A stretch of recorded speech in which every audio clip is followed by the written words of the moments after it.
Here I have OnePlus 7T Pro and let me show you how to record screen on the following device. So at the very beginning all you need to do is open the upper bar twice, and here let's swipe to the left and tap screen recorder.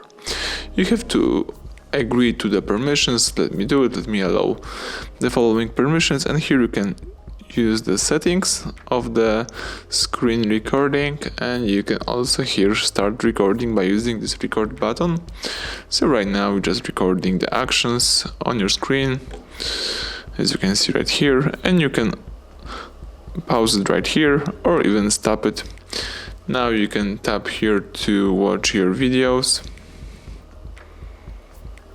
or you can also find the video in the gallery.